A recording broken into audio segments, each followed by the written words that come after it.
malalaman mo sa babae ang tunay niyang itsura. Hindi sa makeup, hindi din sa filter na gamit niya sa social media. Puntaan mo sa bahay, paggising niya sa umaga, walang hilamos, walang mumog, wala din kilay ang bruha. Ang galing mo, Alan! Lahat ng sinasabi mo, Oh, swak! Bilib ako sa'yo! thank you, thank you. Iba ka! Oo nga eh. Ano naman masasabi mo tungkol sa mga lalaki? Mga lalaki? Lalaki. Ito, ha?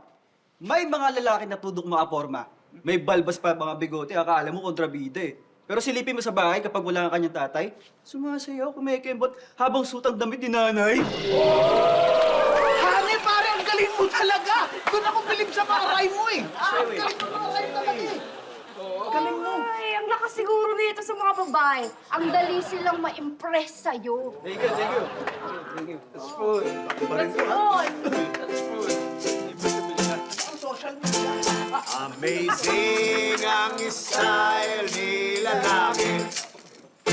Sa buong earth siya lang ang ganire.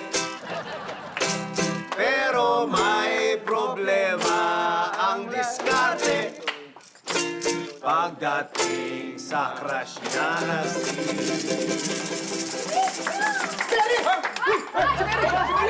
Si Mary! Andiyan na si Mary. Magpa-impress ka na. Ipakita mo na yung ano mo. Alin? Yung mga rhymes mo. Parinig mo sa kanya yung mga rhymes mo. Sige, sige. Hi, Mary. Sa lahat ng nakilala kong babae, ikaw lang kakaiba, Mary. Iisip kita araw gabi, Mary.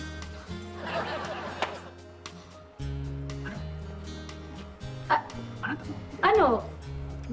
Gusto mo ang aking beauty? Pwede. Hindi. Ay, ang tingin mo sa akin ay lovely? Ano?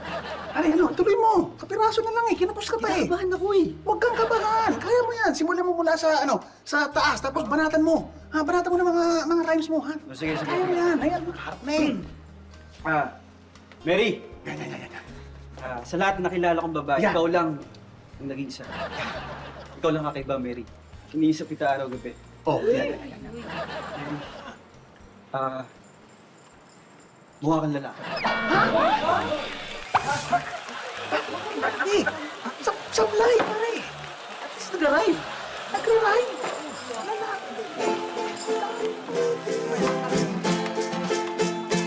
Istambay sa looban. Wala ang problema ni Alan. Pag-crush niya ang pinag-uusapan. Ang niyaya'y bigla. Nababaluktot!